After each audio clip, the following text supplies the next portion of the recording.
even going back to losing my arm, that is my situation. People can say that's out of your control. No, it's not.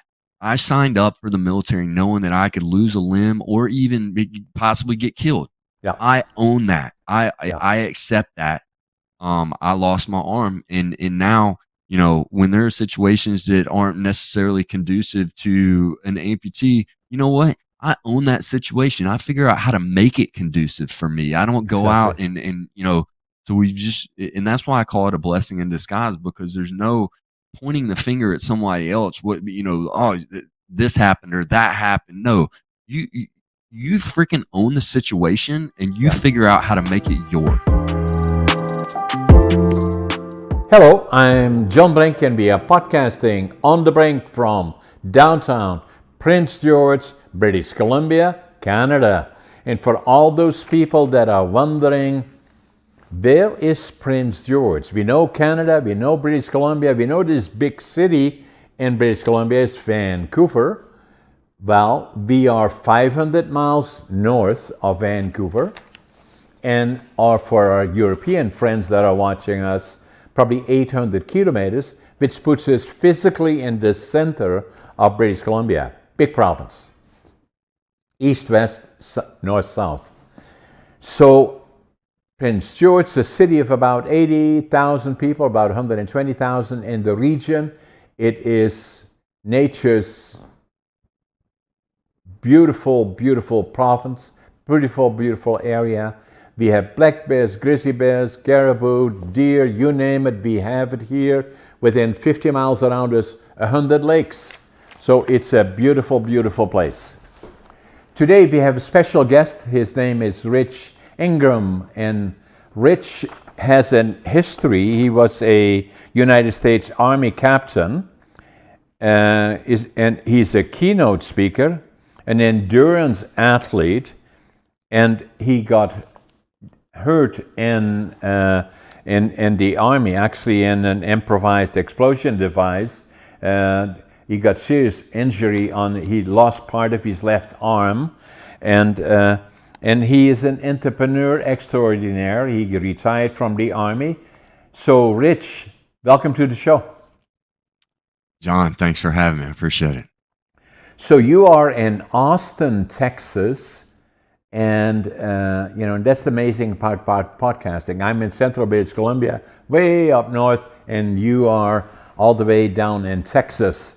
So tell us a bit about yourself. Where were you born? Where did you come from? How did you end up in the Army? And then you spent time actually in Afghanistan and some of the other. So you're a real veteran, and so tell us a bit about it. Yeah, so I was born in Birmingham, Alabama. My parents met in medical school at the University of Alabama, Birmingham. When my dad started his medical practice, we moved to a small town in LaGrange, Georgia, which is right on the Alabama-Georgia line. So I grew up in Georgia, and when growing up, I had an amazing childhood, but I didn't really have much guidance, I don't think. So, my dad, I mean, he and I learned so much from him, but he worked 7 days a week. I mean, he was gone when I woke up. He was gone when I went to bed. And so, I think his way of parenting was just a little different than what I saw other kids being parented, right? And so go ahead. Yeah. You got a question? He was not much there then, right? So he was a medical No. doctor, and He was a medical doctor. That's right. Yeah. always at work, huh? Always at work to this day. So I think my dad he's in his 70s now. Still works 7 days a week. Wow. He's lightened up a little bit. Does some traveling, but what happened was that I feel like I was a supernova with all this energy, but not really much guy. Like, he came in when I was in trouble, right, and then he would go back to work, and so this is hard to build that trust and relationship with the things that he was trying to teach me. So nonetheless, I grew up drinking and fighting, and Right. and just because that was just how I kind of what I gravitated toward. And somehow I landed myself in university, at the University of North Georgia, and this was it's one of 6 senior military colleges in America. And so, they have barracks. You live there. I mean, it's a military college, and so How I old were you really then, start. Rich? So I was 18, Yeah, right out of high school, yeah. but I really found like that was my first itch, right, of the military. But I had a 1.7 GPA that first semester, so I signed up to as a dual major in engineering and physics, and I never studied a day of my life. And when you're studying physics and engineering at the collegiate level, you have to open a book, and so, anyways, I quit and I called my dad. I was like, "Dad, I'm coming home," and he was like, "No, you're not." And yeah, I didn't think that one through very well, John. Did you have And siblings? I had an older sister, and she was more of a rule follower. So she's first child, so she was more of a rule follower, and she did very well academically. She graduated from Emory University in Atlanta, and she's in the medical field as well now. Great lady.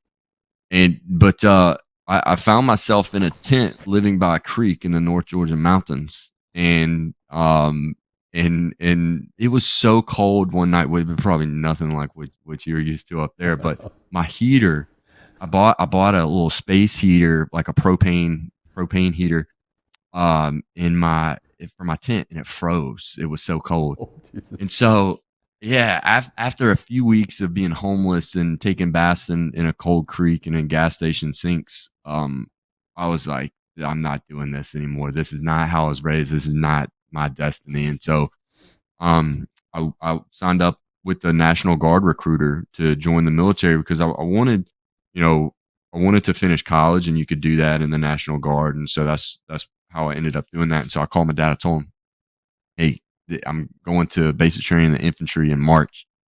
Can I now come home?" And he said, "Yes, under conditions." And he said, "No drinking. You will be in by 7 o'clock. No television. You will read a yeah. You will read a book a week, write a book report, and you will work out and run every day."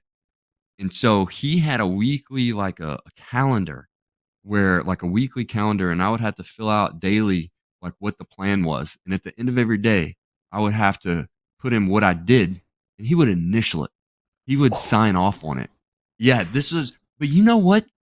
That because I loathed my father growing up, but there is no way I could have been more prepared for basic training than what he had taught me. And it was tough at first, but I started getting to a rhythm. It was like one book a week. I was reading 3 books a week. I mean, I didn't have anything else to do. You couldn't And watch and television. I couldn't watch television, and so, anyways, when I got to basic training, that's where I fell in love, and I never looked back. It's like the No, military and I are a marriage, and now my dad is one of my heroes, yeah, for the lessons that he taught me.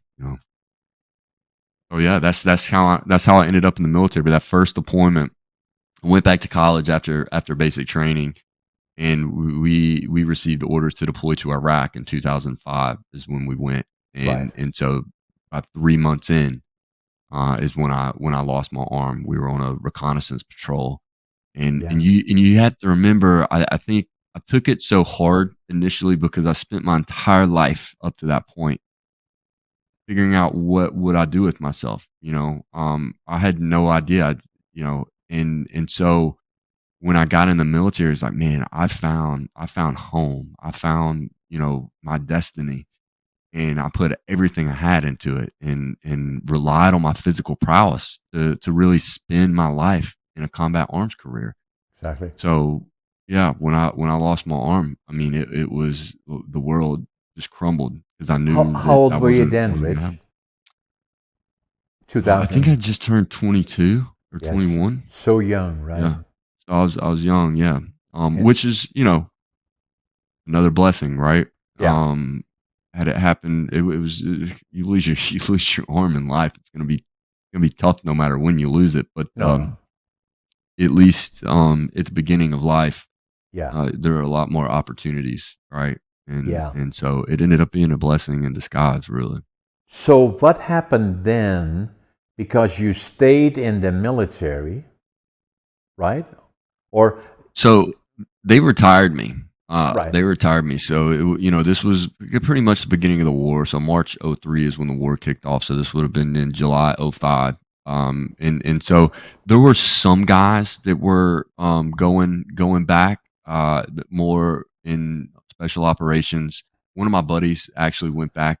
He was an officer as a commander, and he lost his foot and ended up being one of my mentors. Yeah. And our storyline is just uh one for the cosmos. I mean, the way that he came in and out of my life, not planned, which is just amazing, which we can get into. But yeah, so they retired me, and so um that was really tough because it was what am I gonna do? Yeah. Um, So what did you do? Well, so just like many of us, I mean, they're defining moments, right? That was a traumatic event, so I was in a vulnerable spot where I had to reinvent myself, and I didn't really know how. But when I arrived in the states at the hospital, it was like 2 days later. There was a pretty quick journey back to the states. My mom got there, and she had my fly fishing rod. Now, I would love to come to BC and do some fly fishing, Yeah. just tangential. This just sounds amazing. Yeah. But with one hand, I kinda I like, kinda scoffed at her and like, what am I gonna do with this? I was connected to an IV tree with 3, 4 tubes coming out of my arm. I had a wound vac, right, to reduce the the fluids that were in my residual limb. Right.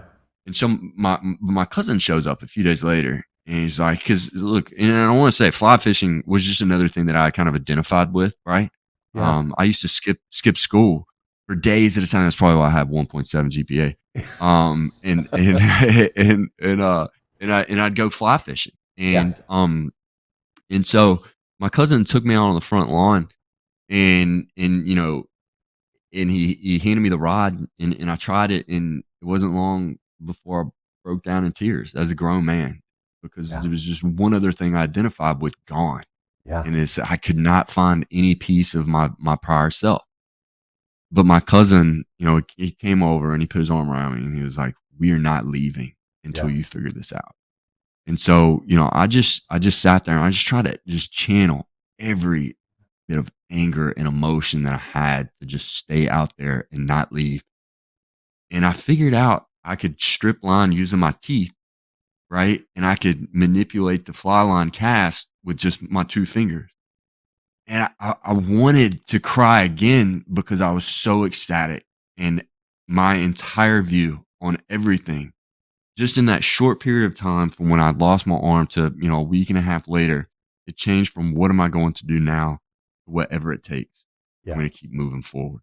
Yeah. And so, I mean, I started signing up because at that time there were a lot of nonprofits standing up because the war was just started, and Yeah. so these nonprofits were there to get wounded soldiers back into healthy lifestyles, active living, Yeah. and so I signed up for the Army 10 miler was one that comes to mind, and I didn't do poorly. It was probably about a month and a half after I lost my arm, so I still have bandages on me. Yeah. But Dave Roselle, the guy that had returned in commanding unit, he Yeah. comes in the prosthetics lab. He's like, "Rich, you didn't do poorly on that Army 10 miler. Do you want to be on my triathlon team?"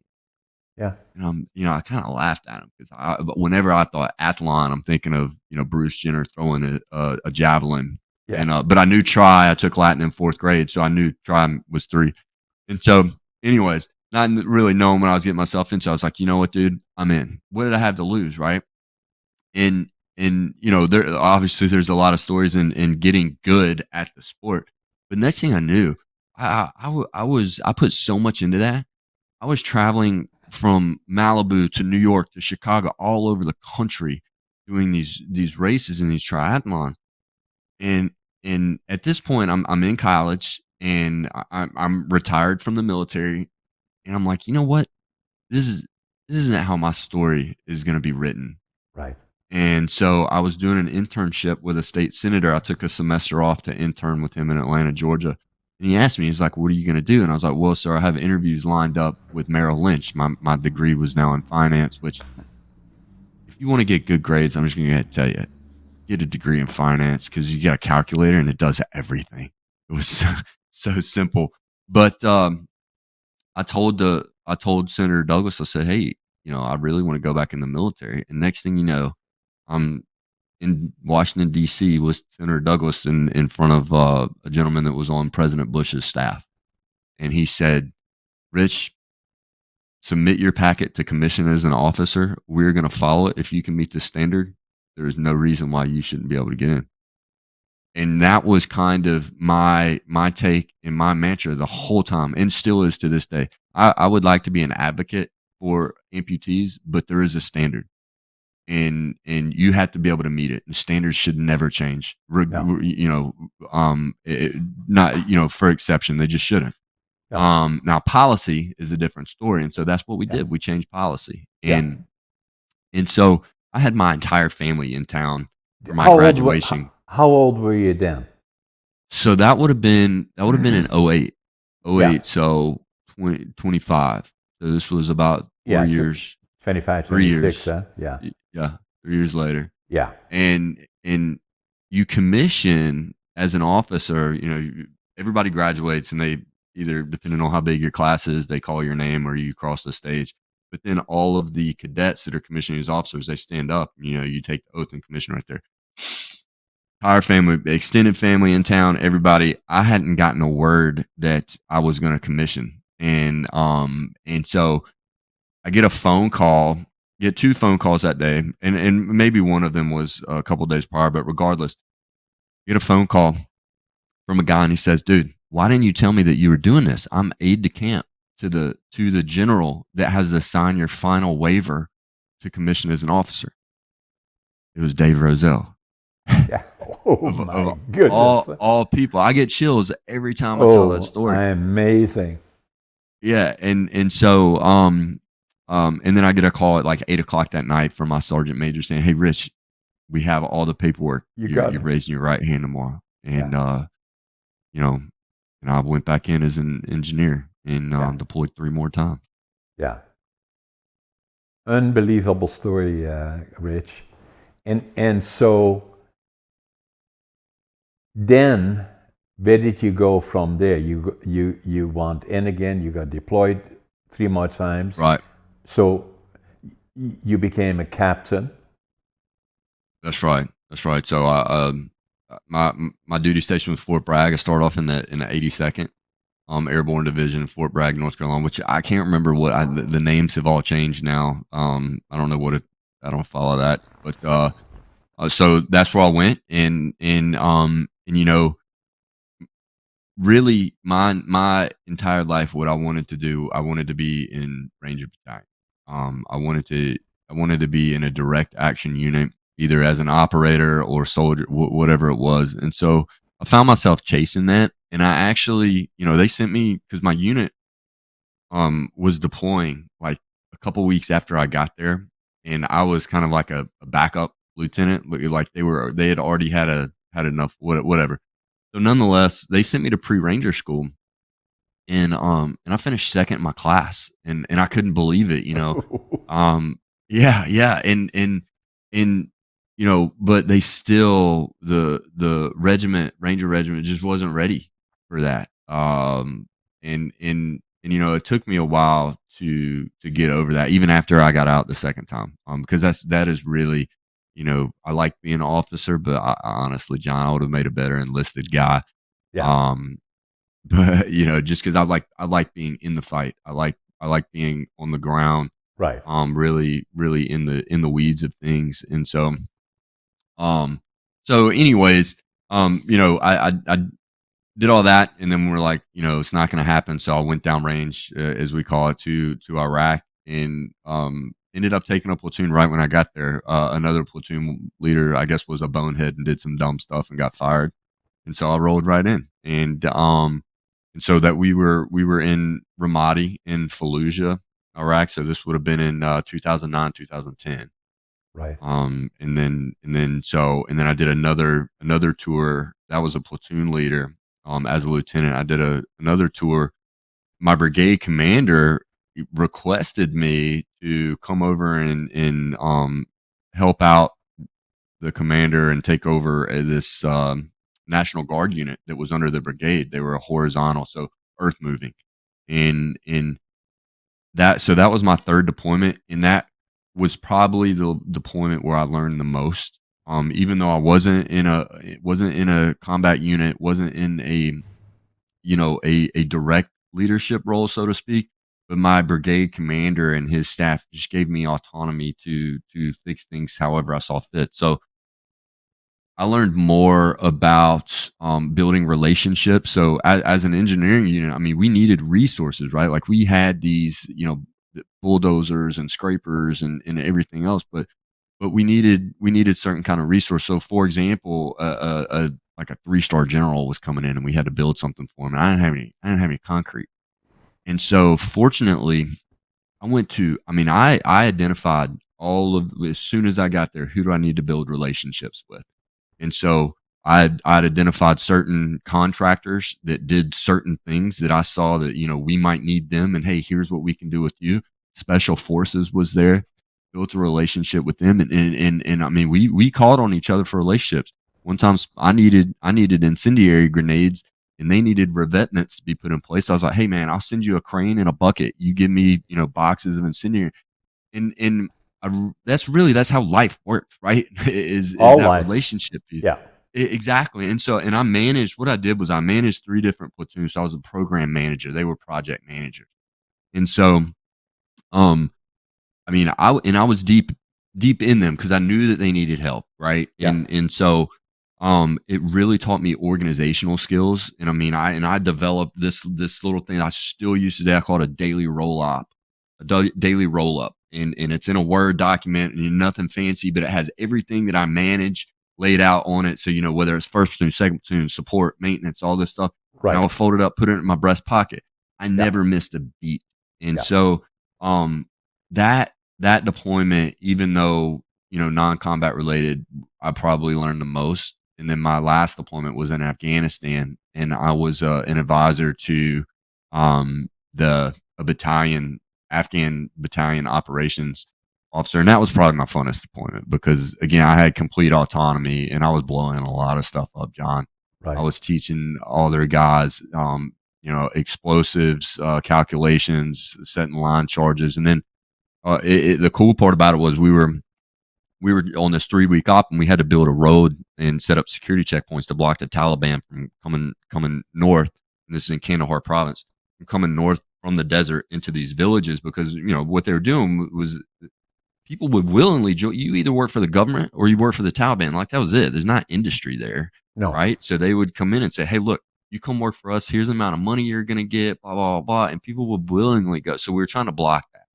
And as we did it, man, we found so many like whether they were old or newly placed, but mines, weapons, caches.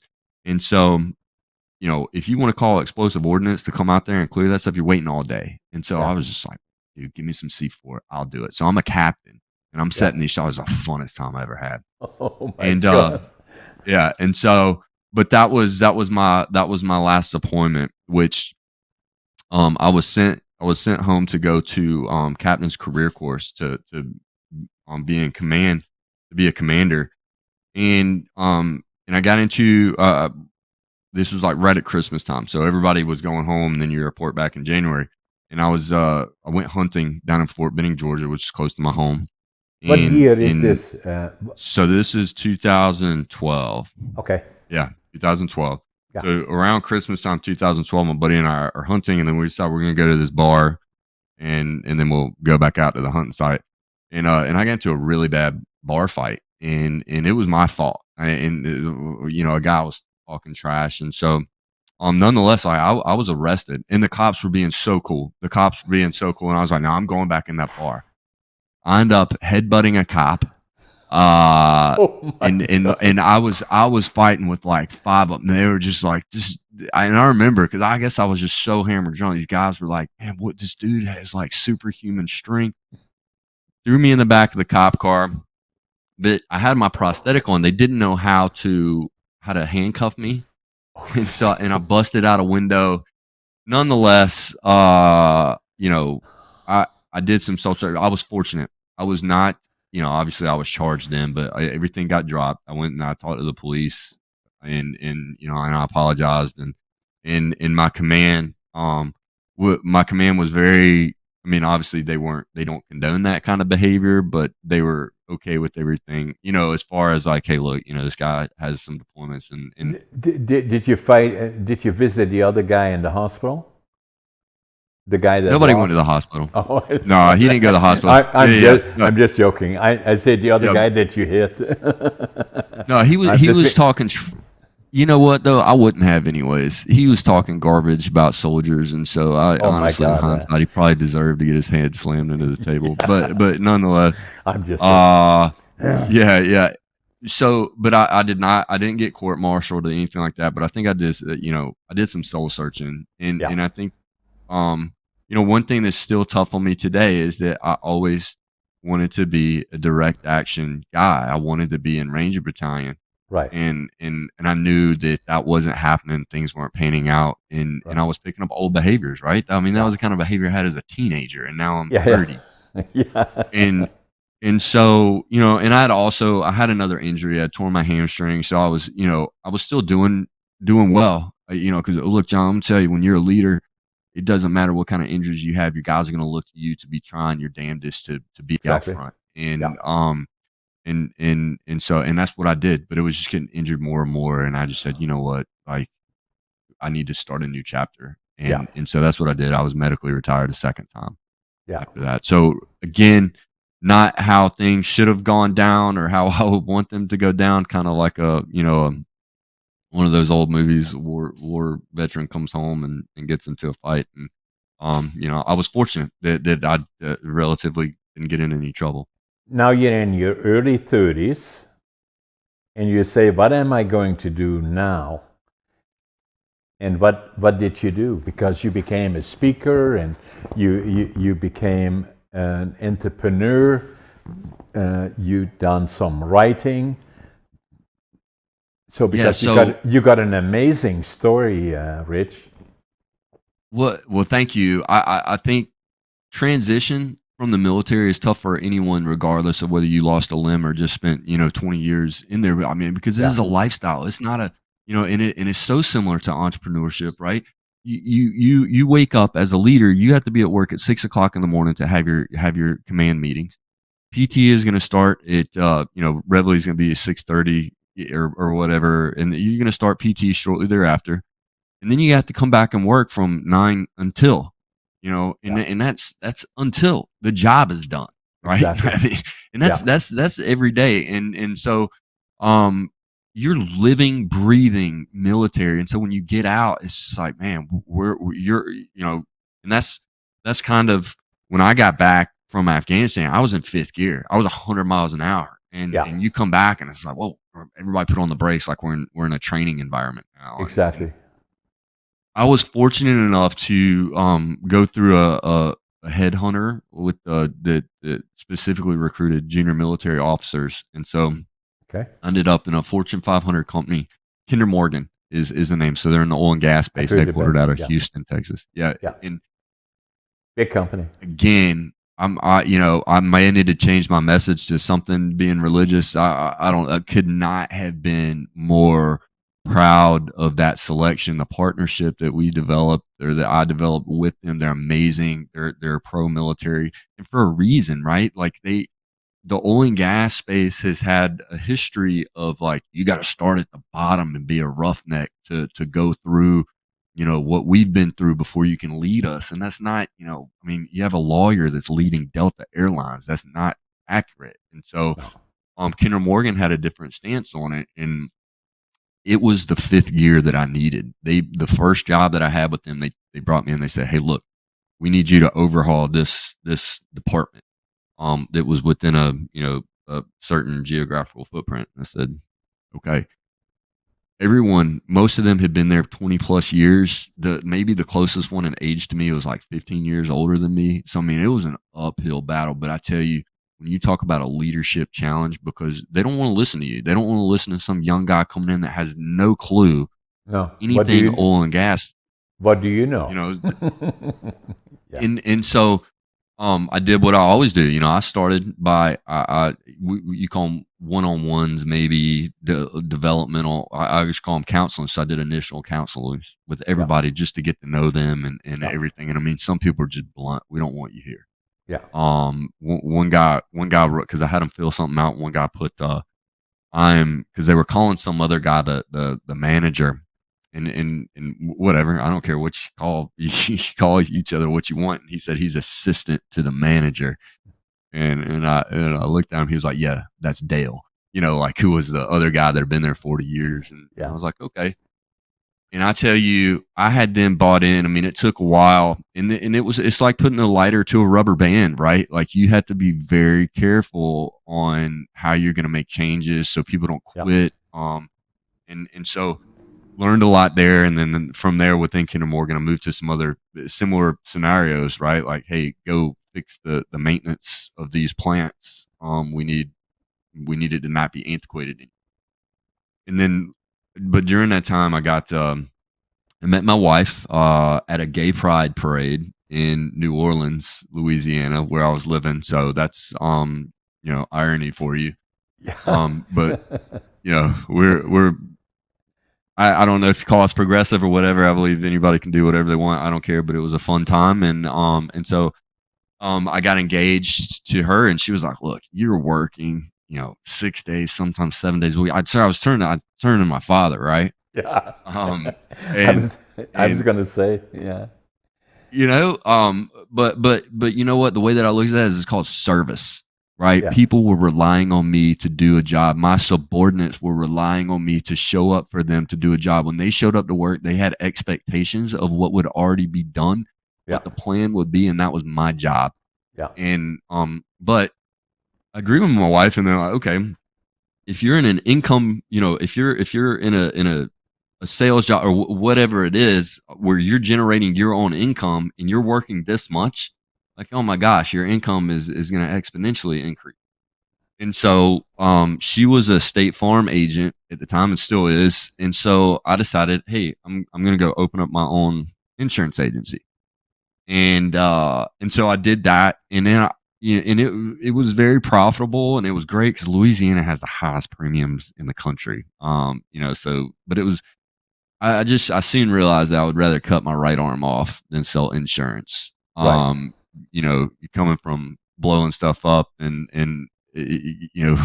combat scenarios to sitting behind a desk, talking to somebody about their auto liability is just It not it, it not just my wasn't you, right?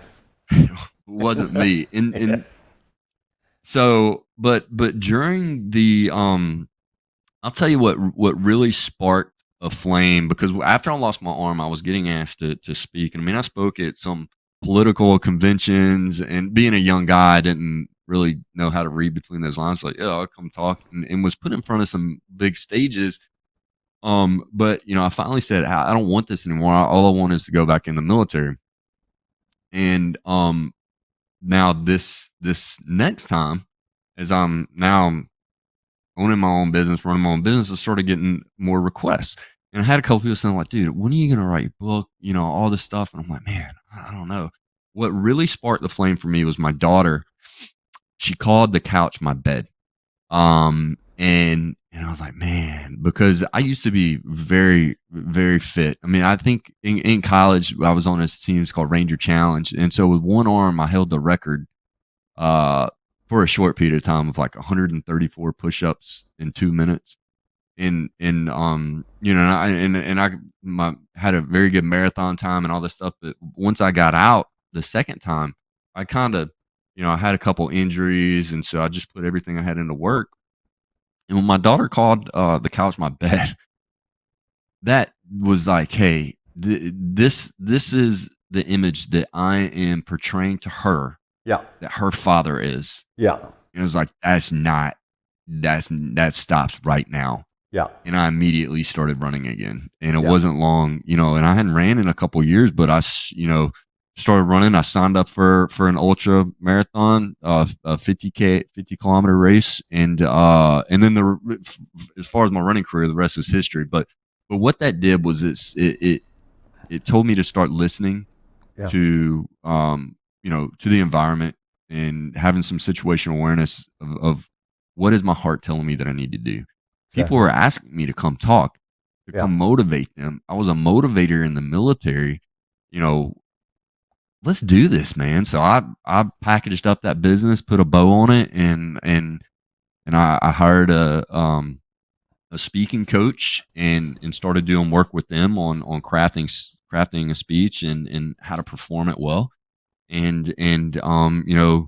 Here I am now. I just finished a 100 miler in Colorado at 10,000 feet a couple weeks ago, and so um I love that, and I found that now I find the same passion for motivating people that I had in the military. Yeah. And Um, that's what you and were looking for. exactly, and it takes time to figure that out. But I think Yeah. the first thing is you got to listen, right? Exactly. And so that's what I learned from that experience. And the other part, in particular in your case, but in any case, you have to become at peace with who you are and where your strengths are. I mean, yeah, you couldn't have said it better. I think acceptance is one of those things. I'm a little bit more. I don't want to say harsh. Let's say you got to own it. You have to be accountable. And I don't get cliche with any of this stuff. But I'll tell you, it does not matter. Even going back to losing my arm, that is my situation. People can say that's out of your control. No, it's not. I signed up for the military knowing that I could lose a limb or even possibly get killed. Yeah. I own that. I I, Yeah. I accept that. I lost my arm, and now when there are situations that aren't necessarily conducive to an amputee. You know what? I own that situation. I figure out how to make it conducive for me. I don't go out Exactly. and. So and that's why I call it a blessing in disguise, because there's no pointing the finger at somebody else. Oh, this happened or that happened. No, you you, you freaking own the situation and you Yeah. figure out how to make it yours. Exactly. Anyways, I'll get off that soapbox. I get Yeah. Yeah. really, I get really hot on that. I agree Um, with that, though. so So yeah, no doubt about it. yeah, So where are you now in terms of you're actively speaking, you're doing other things. So what are you? You're still young. You're in your late 30s now, early yeah, 40s. I'm 41 now. So Yeah. I like to think I'm young. I tore my ligament. So this would have been while I was at Kinder Morgan. So I was in my 30s, and I was wrestling around. I think one of my little cousins was in like a junior or senior in high school, and when you're in your 30s, you still think like that's a kid. He was a big kid, a strong kid. And I was like, I can take this kid. And man, he body slammed me Oh and my just God. tore my ligament. And so I had to have reconstructive surgery. Oh no. I mean, yeah, on that ankle. And so I bring that up because I was actually reaching out to the physician that did the surgery. And he and multiple therapists and other surgeons said, like, you're never gonna be able to run again. And I wanted to reach out to him, and I'm in the process of drafting a letter to him. Like, he underestimated himself, right? Or me, I don't know, but the fact that whatever he did put me back in the space. So that's mainly what I'm doing now is I'm speaking and I'm doing endurance events. I just started running again a little over 2 years ago, and So you recovered I from lo- the injury that you got then, in regards to being slammed. for the most part, I would say I did. I'll tell you, after that 100 miler about a week ago, that ankle was like a grapefruit. And so I Obviously, was nervous about it, but it will be but okay, right? yeah. I'm ran yesterday morning. So it's just sore. It's nothing wrong with it. But that's my space right now. Mostly is doing speaking events. There's some workshops maybe on the tail end or before that regarding leader development and organizational management. Yeah, Um, and then the creative process of writing this book. I mean, yeah. that takes a lot, but it's really just the consistency of sitting down, write one story, write one story. So And so yeah, that's what I'm at. I'm an author. I'm a little bit older than you. I was born in 1940, and so I'm going to be 84 this year. And so 84 years young, I call it. And Yeah, yeah, so, yeah. so I was born in Northern Holland in the beginning of the Wow. Second World War, Yeah. and when Hitler decided to control all of Europe and more, and so I still saw far too much that we should not have seen, and were tough times, especially the winter of 1944-45. That was the hunger winter for one, and the coldest one on record. They had cut off all the food supply to Northern Holland, and I had a sister 1 year older, brother 2 years older. I was 5 then, and we used to go every morning, and we go with gunny sacks into the railroad yards, pick up anything edible and burnable, and Scraps.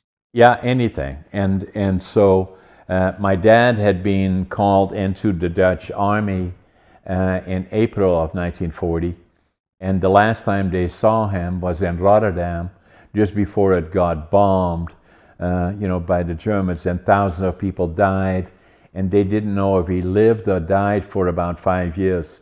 So it was my mom and the 3 kids alone. I still remember the war years, especially 43, when I was about 3.5, 4 years old. Hundreds of bombers overhead, and the sound of hundreds of them bombing Germany and the Allied forces, especially in northeastern part of Germany, where we were Yeah. about 10, 15 minutes from the border.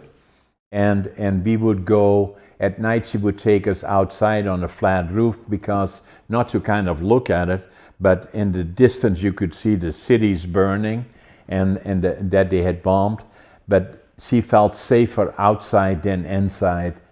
And then we were liberated by the Canadian Army, April the 12th, 1945. And it made such an impression on me that I always knew I would go as a 5-year-old to the land of my heroes, Canada. So awesome.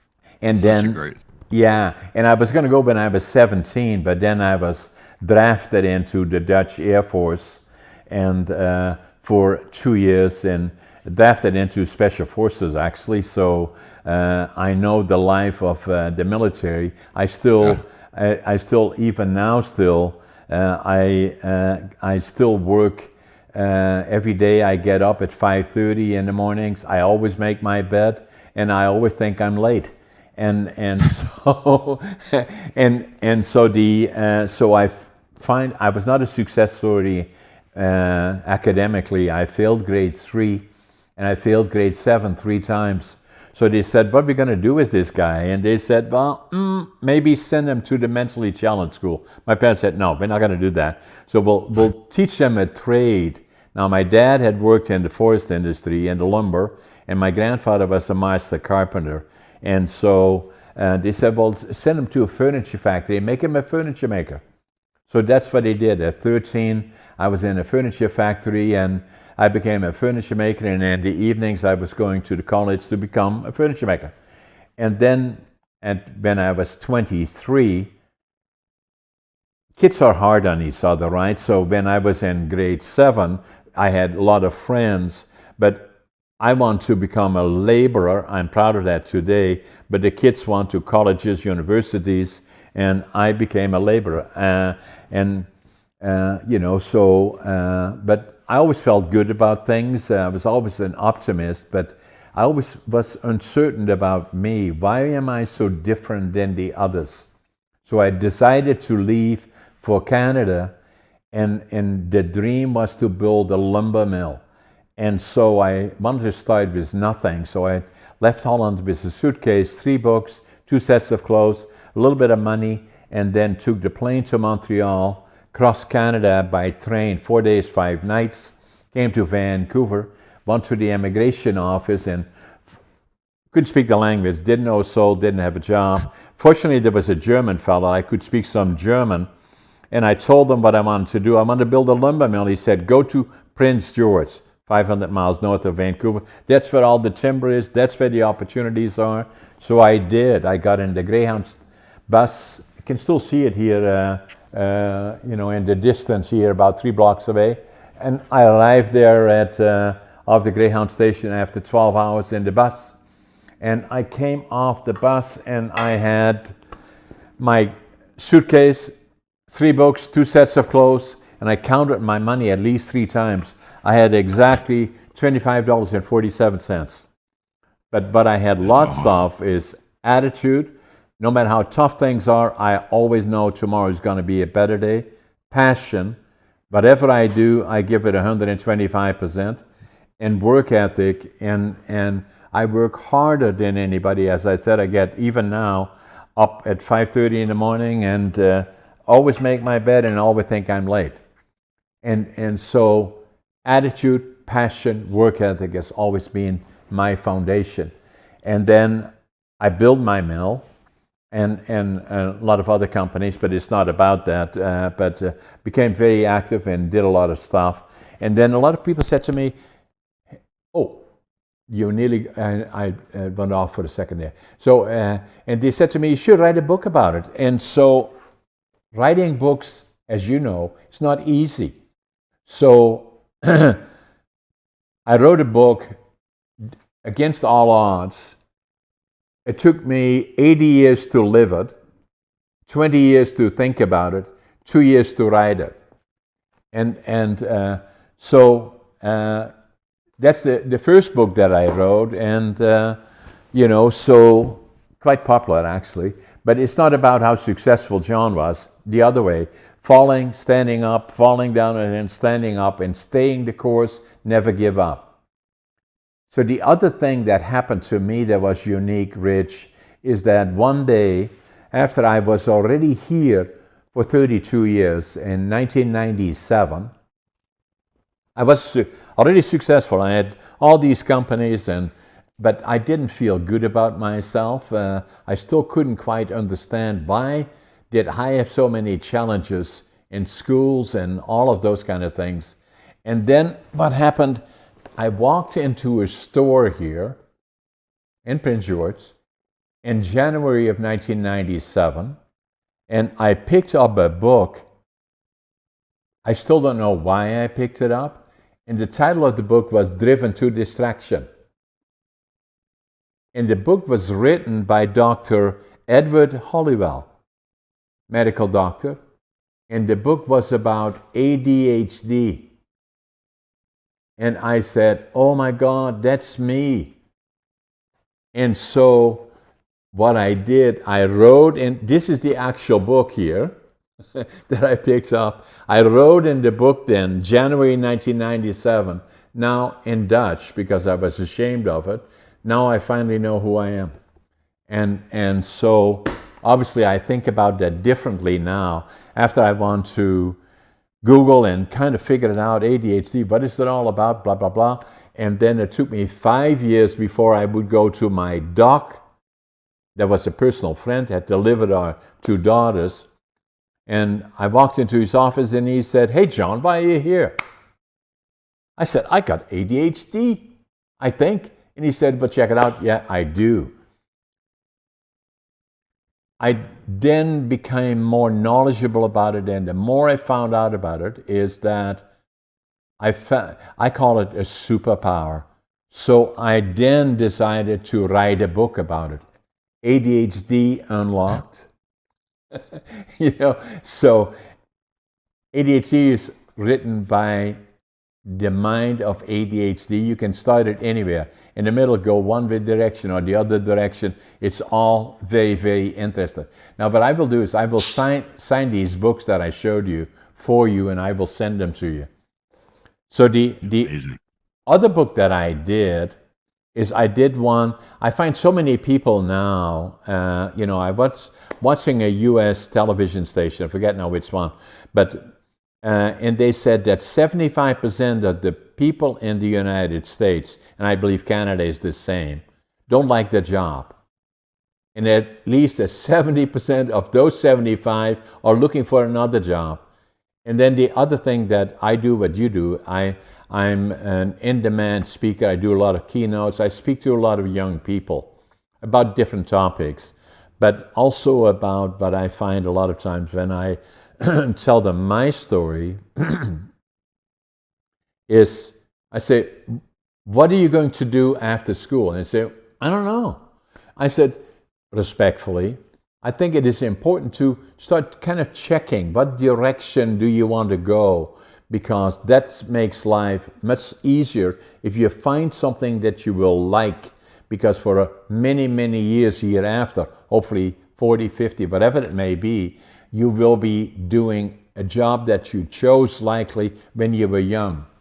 And you want to be a truck driver, talk to a truck driver, see what is involved. You want to build houses, talk to somebody who's a contractor. They will love to talk to you. You want to be a doc, talk to a doctor, or an accountant, or a lawyer, or for that matter, an entrepreneur or a CEO. So I felt I had to write a book about it, so I did. Finding your passion, living the dream. And so the fair question would be that since I'm nearly 84, so for 70 years I have been working, still working very hard and saying, okay, John, are you living the dream? I am, still today, because of the decisions that I made when I was young. And then the other part, very, very important, and you touched on it, is I wrote in another book, and it's about staying fit mentally, physically, diet, all those things around it. So I wrote this book, Living Young, Dying Old. And that's a picture of me, actually. I'm the oldest competitor. On a motorcycle? On a Harley Davidson. I'm the oldest competitive bodybuilder in North America. So when I'm training again now, I qualified for the Canadian Nationals here and the Arnolds in 2018, and then COVID came.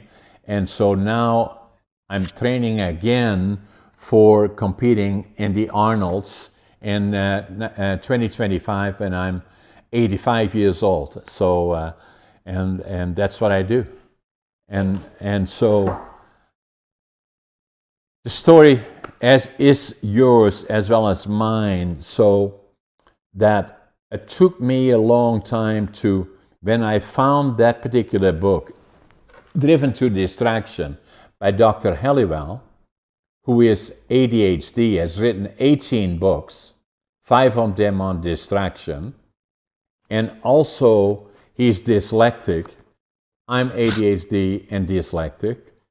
He is a doctorate, known globally, and so I then understood who I was. Then the other part in terms of speaking was something that I did not do well, interacting with other people, but I went to an organization called Toastmasters, and that's all about communications.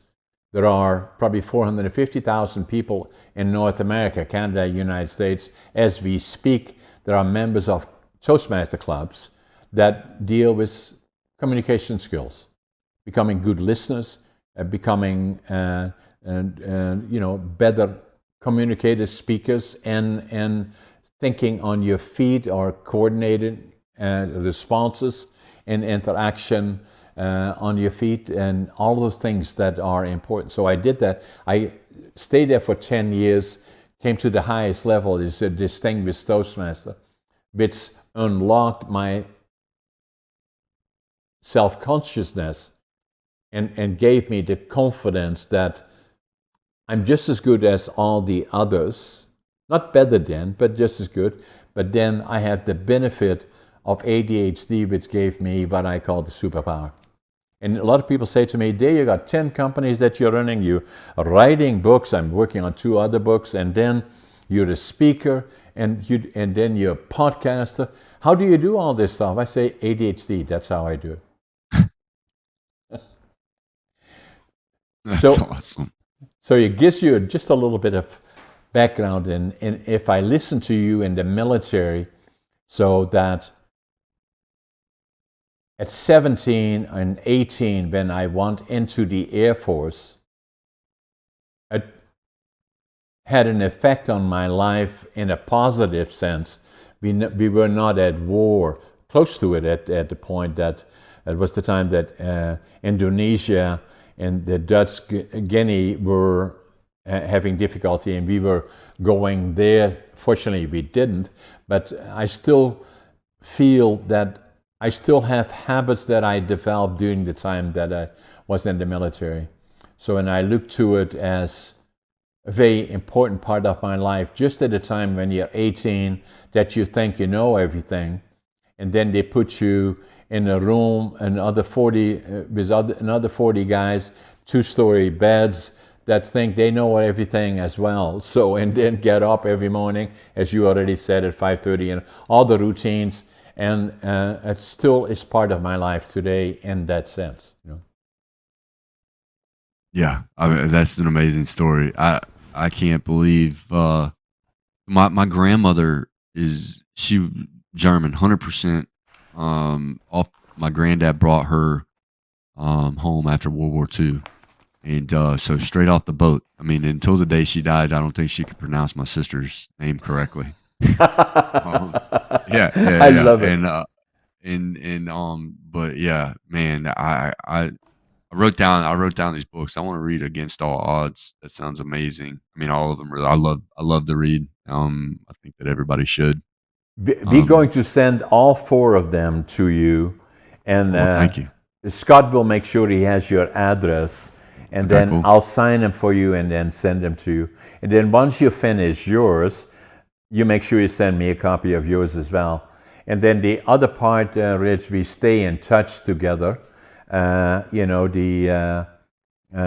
you go forward, and then for all those people watching us around the world, if you got a website or you are on that people can get a hold of you in regards to questions that they may have, or Yeah, absolutely. RichIngram.com. That's where it all starts. Connections from to my social media are down there. But yeah, RichIngram.com.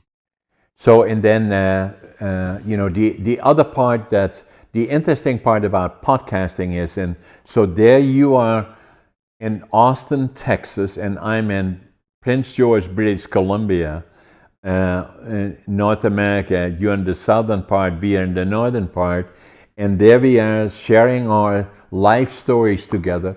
And then the interesting part about podcasting is that we already know that tens of thousands of people around the world will be watching you and me sharing our stories, and hopefully getting ideas about it and better understanding of 2 people from totally different backgrounds, but so similar in a lot of other Right. Right. areas.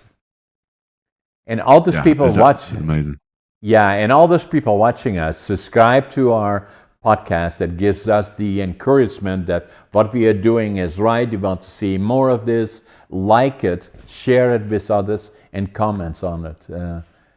So, Rich, it was a privilege to have you on my podcast, and a real pleasure to get to know you and your life story. Let's make sure we stay in touch, and I will send Yeah, you the books. we'll do, John. Thank you. Been awesome. Thanks, Rich. Take care. You too.